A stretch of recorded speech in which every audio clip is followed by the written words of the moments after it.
Pennies Going in Raw is a production of iHeartRadio. The opinions expressed in the following podcast are for general informational purposes only and are not intended to provide specific advice or recommendations for any individual or on any specific security or investment product. It is only intended to provide education and entertainment about the financial industry and the stock market. Enjoy! On this episode of Pennies Going in Raw, we discuss the Fed meeting that happened today. You find out life's this game of pennies. Oh, you guys know we only have a 40% runner. Hello? 40% is a fucking killing. We've been compliant for too long. It's time we go to war. I don't have a Roth. Hugh knows so much about the market that his brain doesn't have enough room for grammar. Hey, who told me about IDEX? It's going up a shit ton now. Rob, 4%, baby. No way. 4 fucking percent. You asked the exact same question with 2 words different. It's like, man, I just got dick whipped for like 20%, and now that f***er's up like 50. I bet Warren Buffett never did that. I'm just making this voice memo to call out unusual whales to a fight. The pennies we need are everywhere around us. Pennies. Going in Raw. Featuring Dan, Deity Dips, And Hugh, honey. Produced by Vinny. And Christian. Let's go, baby.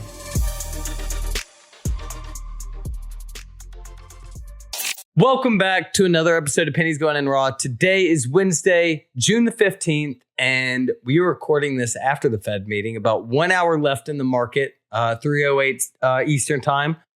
And the past few Fed meetings, and these have been a big topic recently, as the market seems to be so affected by it, and inflation's such a big deal right now. You've been seeing it every time they happen. You see big dips coming into it. Fed meeting happens. Massive rip, and then you start to see lower lows. So today you saw the start to that. Do you think we see lower lows? What does this mean for the market? Where do you want to start with today's Fed meeting? Yeah, so first off, the very first thing is shout out to Vinny, our editor. He's traveling, and he did this quick turnaround for us for the market. For this podcast. Yeah, assuming you're listening on Wednesday. If it's Thursday, yeah. Fuck you, Vinny. And like I said, is that had that quick turnaround for us because we wanted to wait till after that FOMC meeting and to hear exactly what Powell said before wanting to do it. So the first thing that we obviously is pretty important is that we did raise 75 basis points. Now, the last time that we raised this much was 1994. That's pretty significant. The other thing is that let's take because obviously interest rates affect the housing market. If you could afford the monthly payment of a $450,000 home at 3% interest rate, the equivalent payment at a 6% interest rate is $316,000.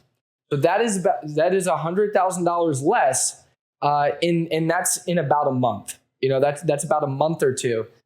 Really from the 3% interest rate to the 6% interest rate. And, that's a pretty big difference, especially because housing prices really haven't seen a steep decline or really a decline at all. I mean, because everyone's buying houses. We talked about 2 episodes ago, the demand for houses is just still so high, and the amount of houses on the market so fucking, it's half as much as it used to be. Yeah. And so for there to be for you to be able to afford 30% less value in a month or two's time, and yet housing prices haven't seen decline of even nearly 30%. There's a pretty big difference there between, pretty big deviation between those two numbers. So I'll be really interested to see if the housing market over the next 6 months follows this trend, and I just think, it's really crazy to see, obviously with raising 75 basis points, that's not going to be immediate. However, that is coming. When they raise it, is there a certain date it raises? How typically does that work? It's kind of like, think about if you get a dividend for a stock, it's like, this is when this is enacted. But I mean, pretty much you'll see it pretty quick happen. And the other thing is that, if you watch the 10-year or the 30-year, that's what I typically watch. But again, is that typically like end of the month, they'll give, consumer, what the average mortgage, rate is, for the 10-year, for the 15, for the 30, for the fixed. And then that's kind of what I go based off of because it's the average. However, it'll be really interesting to see, because the Fed meets in July and they meet in September again. The July one, I really don't think will be as big of a deal as this one was. And we'll go into why this one was a big deal in a second. But the September one, I think, is the one that'll really be important, because that one will tell us if that's when we should see a decline in inflation. And if inflation doesn't see a decline, but yeah, so if we don't see a decline in inflation, and especially if we see, like let's call it double digits in inflation, that's when we could see a potential, whole point raise in interest rates, which would really, I mean, then we're getting back to where you could see housing interest rates in double digits easily, if not like 12, 13, 15%. That's when Michael Burry starts saying he wants to short the housing market. Yeah. I mean, at that point, we would see a pretty substantial decline in the home values. But, that's where it comes into, when I get the question about fixed rate, fixed interest rate or variable, this is the time, this will be a time that I bring up. Dude, or it's just the fucking perfect timing. Interest rates at 10%. All the millennials are tired of renting. So they're like, fuck whatever interest rate. We have to get a house. We have a family now. And they're just going into extreme debt, buying houses with interest rates they know not much about. Yeah. I mean, it blows because the other thing is that not only, are you going to be adding this crazy interest rate, but again, and we've talked about it a few times, but student loans. I mean, student loan pause has been a thing for 2 years. It sucks because one of the downfalls of, the Fed tightening is obviously increased in unemployment rates. And when you increase unemployment rates, that is typically a crutch for, most consumer credit default. And what I mean by that is that, we have... Yeah, for anyone that hasn't seen The Big Short, could you explain what credit defaults are? Yeah, well, that's a little different. Okay, let's just put it in perspective, okay? If I'm a family member and if I'm just a family member or just like average consumer and I make $100,000 a year, which is a really good amount, my take home, let's even take out taxes, is $10,000. Is $10,000. Let's just say your mortgage is around $2,500. Okay. Or $3,500, let's call it $3,500 after take home pay. Let's just say you're taking home half of what you take home is already going towards housing, which is a massive issue in my opinion. But yeah, I think what they say it should be is 1/3 is. I remember when I was looking at that was what it says you should spend is 1/3 of your income. That's what it should be. However, with home prices and the average home being about $500,000, I mean that's typically what you're seeing between property tax, all that. You're spending about $3,500 a month, for like a $500,000 home per month between the mortgage, the taxes, and we don't even have to throw maintenance in there. But, of course, that would be an expense. And then on top of that, let's just say the average student loan payment is like $500 a month. We haven't seen, you haven't had to calculate that into average student loan. I think that mainly they just pay $100. So I remember you saying that last time, and I talked to a few of my friends who have student loans. And theirs were anywhere from like $400 to $700 a month. Now, I mean, some of the I guess you are in New York. I am in New York. Yeah, so a lot more expensive. Yeah, it's definitely a lot more expensive. Yeah, I don't know. I just figured like $100 just seemed like something they're like, hey, you just pay this forever until you pay it off. I didn't know because I mean, like if you think about it, I mean, like fuck, is there interest on? Like, what's the point of not just like paying $100 a month forever? Yeah, if there's a minimum. Man, that's so. God, I hate the cost of education. But the whole point to this is that what Powell's still trying to walk this really thin line. I'll say because if he had only, because as we talked about in the last episode, Biden and Powell had met. Biden's number one goal is to lower inflation. Because again, is that, and if you take the core index of inflation, it's about 6%. So it's significantly lower than our inflation reading. But again, is that the inflation reading, that metrics that we use, says that we're at about 8.5%. Now, like I said, is that Biden's main goal is to lower inflation. And so when he met with Powell, my guess is that he told him, do whatever you have to do because what you're doing right now is not working. And so you need to become more aggressive. And this is hence why we saw the 75 basis points. Now, Powell knows that again, is that he's still walking that tight line. Like earlier today, he says, we are not seeing a wage price spiral. Okay, that's quote number one. And then he said, I do think our goal is to bring inflation down to 2% while labor market remains firm. And then he said, many factors we don't control will decide whether that's possible. Now, basically, this goes back to what we talked about a few times, is that what he's trying to do here, because again, is that when the Fed tightens, typically unemployment rates rise. And so by him saying our goal is to bring inflation down to 2% while the labor market remains firm, is kind of him contradicting himself, because to bring inflation down, you have to raise interest rates and you have to tighten. However, when you do that, unemployment rises. And so this is kind of where, he's being really careful about his words, because typically the unemployment rate kind of lags a little bit. So it'll be really interesting to see in 5-6 months if unemployment rate does see that spike, because it's kind of like he's saying, the unemployment rate is low and we're going to raise rates while that's possible.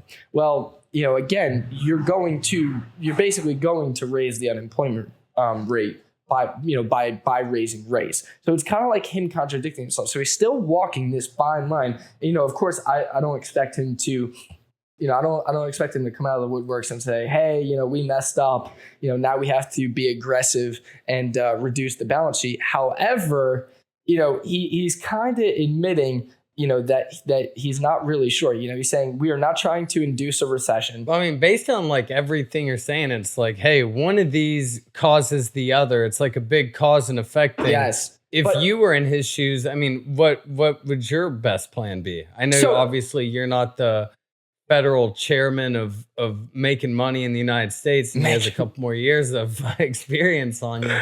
But I mean, what do you think the best plan of action would be? From whatever's perspective. So unfortunately, I really truly think there's only one way to go, and you can see from the action that they're taking, they're doing this without saying it. Basically, by them raising and being aggressive as they are, they're basically saying, hey, we kept the economy up during COVID. We felt like that was necessary, which again, now we're having to pay for it. Yeah. And now we're having to pay for it. And basically it's kind of one of those things where maybe we went a little too far. Maybe 2020 hindsight, maybe everyone didn't need $5,000. Yeah, and it's one of those things where did we kind of pump the market with liquidity, and now we have to unwind that position. It's kind of like, think of like a low flow. It's kind of like one of those things where you're expecting news, you buy 90% of the company, and now you're kind of sitting there and you're kind of saying to your investors, let's just call us like a hedge fund, and you kind of have to explain to your investors hey, we kind of bought too much of this thing and now we can't get out of it. That's kind of, we're going to need some real special shit to happen if we want to get out of here with our dicks on. Yeah, exactly. And so he's still trying to walk this careful line. But again, is that, he's kind of admitting, and again, it would be terrible if he were to come out and be like, hey, we fucked up. Oh, that would be worse than anything. So he can't do that. But at the same time, I think taking ownership for your issues is always a good thing, and maybe it's the responsible thing for him to do. I think my parents instilled that value in me, and maybe he should take ownership for his mistake. I think your parents' 401k or just blame would rather, or just blame the previous president. But dude, Trump really screwed the pooch on this one, guys.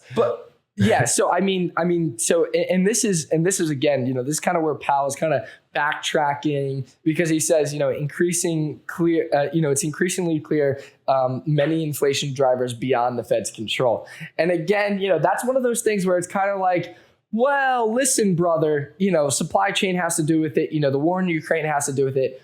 But again, like, you didn't need to pump the market with trillions. You know what I mean? Like that really maybe wasn't necessary.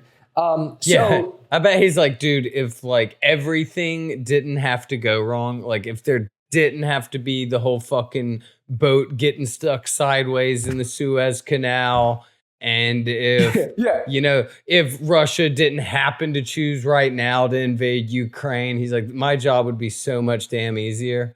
Yeah. But instead, everything's going on. Again, it's one of those, it comes back to what we talked about with, like, when you first step on the ice of a pond, when you're ice skating. And oh boy. So the market, while we're recording this, Powell just said, when he was talking about QT, he said, I have no reason to think it will lead to liquidity issues. Now, that hypothetically should lead to SPY going significantly higher. Because of based on what we talked about, and I know we're getting off topic of what we just talked about, and I'll circle back to that. But I think that this is really important while we're talking about Powell, and as he just said this, because that's one thing that a lot of people are nervous for. Even myself. 5 seconds ago, I just said that it really comes down to supply and demand. They wound up this big position, pumping the market with liquidity. And now there's no liquidity, and they have to unwind their position. And so this is, again, one of those things where, and this is where I'll circle back to what we were just talking about, where, like, it's kind of when you step on the pond, when you're ice skating and you're kind of stepping on the pond to see if the ice is actually firm. And then that sounds like an extremely dangerous idea. Oh, yeah. And then basically. And then you take the next step. And you're kind of seeing, okay, are we going to sink, or are we going to be okay? And then you take the next step. This is kind of what he's doing. He's putting his foot down lightly. And what I mean by putting his foot down, I mean on the market. He's like he just raised us 75 basis points, but then he says, he's like, he has like a SPY chart in front of him, and he's like, and it won't raise liquidity issues. And he's like, or maybe it will. Yeah. Okay. Yes, it will. It will. Yeah. Or it's like you get cheated on by your girlfriend, and she's like, oh, I'm not gonna do this again. Like, this factor was outside of my control. And then the next time she cheats on you, she's like, this factor was outside of my control. This is it. And then 3 months later, she cheats on you again, and she sounds says, like your girlfriend's just a whore. There's no factors involved. And not yours. This is. Yeah. I mean, if your girlfriend's cheated on you 4 times or whatever, point stands, calls him as I sees him. But yes, basically that's kind of what we're seeing, is that we're seeing, we're seeing kind of like this tiptoe on the market, and he's trying to be really careful with his words, that's just another way that we're seeing it. Like, hypothetically, you talk to anybody in econ, and basically they're going to tell you that this will lead to liquidity issues, and that we kind of fucked up. And so that's kind of where, like Powell says, I think we can get a softish landing. This is where he changed his mind from, we're going to have a soft landing and bring down inflation, to we're kind of going to have a softish landing, and there may be turbulence. Yeah. Or another thing is when he talks about the next meeting, and he says, next meeting, we're looking between 50 to 75 basis points. That's something where, okay, the market can look forward to 50 basis points, but also he's not saying that 75 isn't out of the realm of possibilities. So this is like a really, and again, he's literally a politician, Powell. He's tiptoeing around the market to make sure that, he does, the market doesn't get smoked.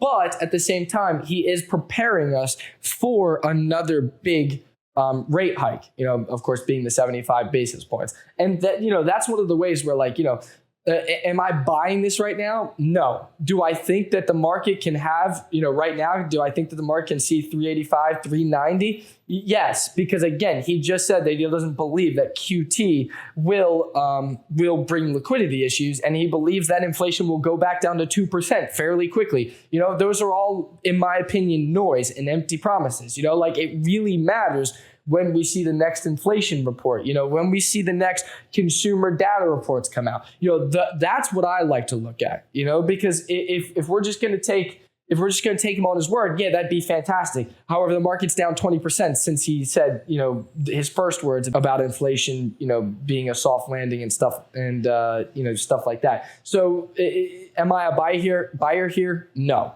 Do I see higher? Yes, especially because of the smoke show that we've gotten from 416 inside the past week. But again, empty promises right now. He's choosing his words still very carefully. This is going to take time. This isn't something that is going to choose. And again, when we look at PE ratios, and for anyone that doesn't know what PE ratio, it's price to earnings ratio. We have a whole episode on it. PE ratio, typically you want the S&P 500 PE ratio to be between 16 to 19, somewhere around there. For us to be around there, we got to be below 3,500. And so 3,500 is where we should be. And that also aligns with the 200-day weekly moving average that we talk about. So often. So again, am I a buyer here? No. Do I think that we can see higher? Yes. Now, if we get same thing that we always talk about, so that's the fundamental side. Now, if we get above the moving averages and we start to base above there over the next week, I could be a buyer. I could be a buyer back to above 400. But again, is that right now the market's going up on these words, and again, these words don't feel like they're doing much. And the other thing that I like to look at is, of course, oil, because what's a key driver in some of this is oil, and so oil settled at $115 a barrel, so it's still can't drive without oil. exactly. And so with oil still holding above that 110, lingering above the 110, 120 range, hitting 130 every once in a while, those are the times where, we need to be extra cautious, Now, if oil gets back to sub 90, boom. Yes, that's great. That's fantastic. That, again, another key driver that I would look at for the economy. But again, it's that, Powell, his words exactly. It's essential that we bring inflation down. Well, 75 basis points is a really good start, but until we start to see lower numbers, it really doesn't mean anything. So I know we talked about last week, we always said, hey, if you're not a crazy experienced trader, probably not the best idea to trade on FOMC or any of the Fed days, whatever. But, what seems to have been the case the last few times is, you get these dips going into it. The day of, it's a little up and down, then you can always expect Powell to try and, save his ass. What's he going to say? Right off rip, bad news, fellas. So, and then you always see it go up this 2%, or at least the past 2 or 3 times. And then after, a couple days of popping or overreaction from it, or just covering from the overreactive dip it had, you see it hit lower lows. Do you kind of expect that to happen again? I know you said you weren't a buyer here, but saw highs in the close future. So I guess it's very similar to what I said. Yeah. So what do you kind of expect? Are you kind of expecting this maybe raise up to 395-ish, then, over the next couple of weeks get down to 350? Yeah. So I'm going to say that pretty much right now. I would say, since we even talked about, that since the QT news, and we said that we expect the market to go higher, we're actually up, about $2 to $3 on SPY, even since doing that. So I expect, 385, 390, and then we'll reevaluate it, I don't want to see again, is that this is really tough. And again, Powell can't come out and be like, hey, inflation is running rampant and none of our tools are working. He can't come out and say that. And I get that, obviously, because that would smoke the market. But inside the same token, it's one of those things where it's Powell, let's just we know, in my opinion, the end result is 3,500 on SPY. So let's just get us there, get us back to where we should be. Like it should be one of these things where we just say, hey, we don't have to spook the market, but at the same time, we can be like, hey, we might have added too much liquidity. Inflation is driving rampant, and we have to be really aggressive. If he said inflation was driving rampant, I seriously would have expected like a halt down. I mean, I tweeted on Sunday, I think we may get one, and we were down like 4%. What's it take? 7.5. So it's still a little off, but hey, I'll take my claim. Because this is the thing, is that when we see this, and what I mean by this is that we're following a pattern right now. We get smoked on the inflation numbers. Then FOMC comes in. We maybe make half the move back. And then we kind of trickle back down. And then we see new inflation numbers. And we get slammed down. So it's one of those things, in my opinion, where this trend is just following. We're down $100 on SPY from all-time highs. Let's just, in my personal opinion, it should be one of those things where we come out and we say, hey, we added too much liquidity, we fucked up, inflation is running rampant. Let's kick this in the ass now. Let's raise a whole point now, and then let's have listen, because if the market's at 35, we raise a point, market's at 3,500. The very next inflation data report, if we see sub 6, something like that, that's when the market can rally 7% in a day. Like, I'm not even joking. Because once it gets below, let's call it 6.5%, then we're seeing improvement. And that's what the market needs. And that's what the Fed needs to then not raise. Because once we see that lower number, then now next raise, we can raise 25 basis points. So instead of going up and going from raising 25, raising 50, raising 75, raising 75 again, we can, boom, kick it in the ass, raise, take one hellish raise, smoke the market once, back down to where it should be, which is that 16-19 multiple, on the PE ratio. And then we see that lower inflation number. And then that's when the Fed can kind of take their boot off of the market's neck.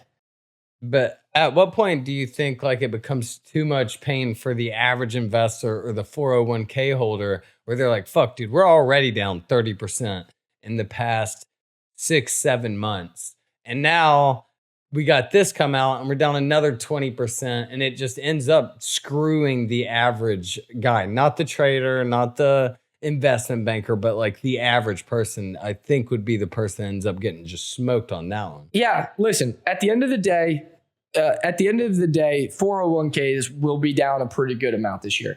I still think that no matter what, no matter how we do it, the end result is SPY sub 3,500. Like, I just think that that's the end result, no matter how we get there. Because again, if it's one of those things where, again, we hit, 370 or 371, whatever. And then now, we come back up to 390, and then we push maybe close to 400, and then we trickle back down. And then the new inflation number gets out and we're at 360 or 355. Again, like, I still think that, like, that's still pain, and that's still going to kill, 401ks. But again, is that, it's going to be those people all the dip buyers who continue to buy the dip all the way down, on this same pattern. Again, FOMC comes, Powell says that he expects inflation lower, so then inflation, and then the market rallies, and then, market digests it, sees that it's just words, and that inflation's still at 8.5%. We trickle down,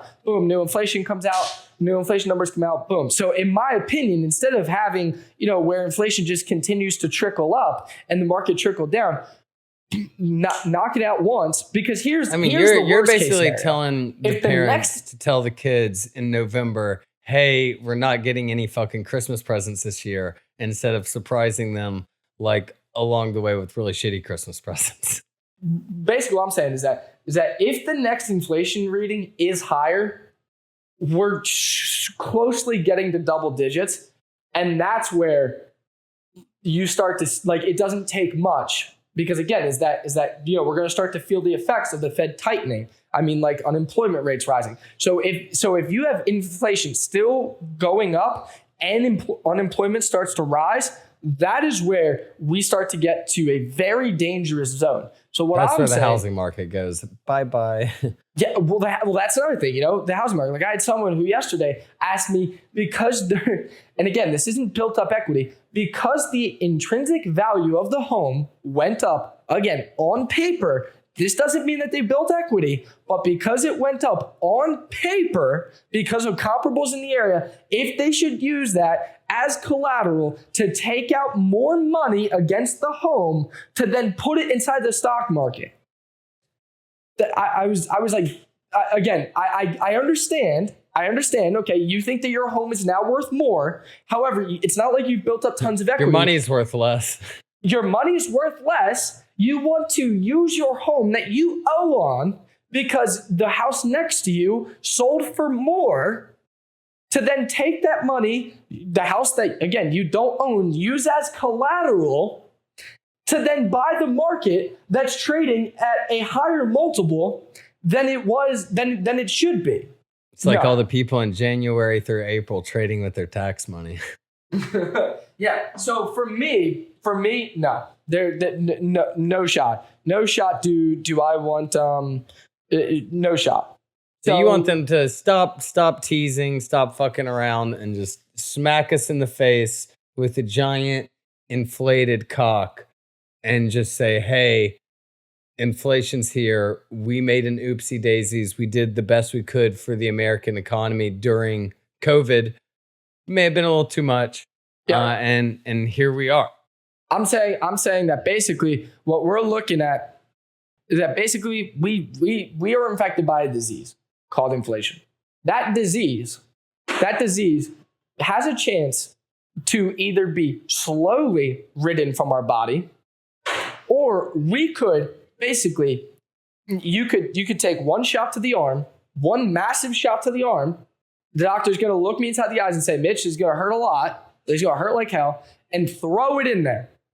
Okay. Or I could just get a bunch of little needles that don't hurt as much over the course of a year. Or I just get this one massive needle, we get it over with, and let's get back to business. All right, dude. Well, if the result's the same, let's just do a bunch of little needles. I'm a big needle guy. Dude, this big needle sounds like it might be a sword. Yeah, honestly. Yeah. But again, you're the one that did the disease. You did this. You did this. You contracted the disease. You didn't have to do this. Dude, usually diseases I contract are like an antibiotic away from going away. Nah, not this one. This one's a big fat sucker about this big. No. right in the arm. No, right in the butt. Right in the butt. Oh, shit, those are tough because it's tough driving home after. But yeah, so that's pretty much. Yeah, that's pretty much on the market. You know, I really, like I said, is that you know, I'm still a fan of the 2020 strategy. You know, I still think that the market needs to see 35, 34. You know, my reach goal would be 3,200 on the market. You know, but I definitely think that we see sub 3,500. And again, is that if you are dollar cost averaging into your investments, you should want the market to go lower. And I know, a lot of people are like, what the hell? But you should want the market to go lower. Yeah, everyone wants to dip till it happens. Yeah, that's true. But maybe not this dip. Don't buy 390. Don't buy 400. I wouldn't do that yet.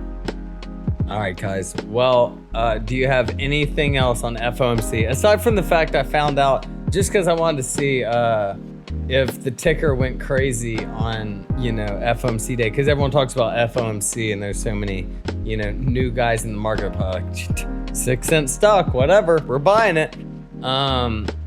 Only went up a cent today, so still 25%. But I actually found out the company name was FOMO Corp, which was funny that FOMC is named FOMO Corp. Thought it was a little silly little tidbit to find out. Like it. So yeah. All right, there's your fun fact of the day, guys. Hope you enjoyed today's episode.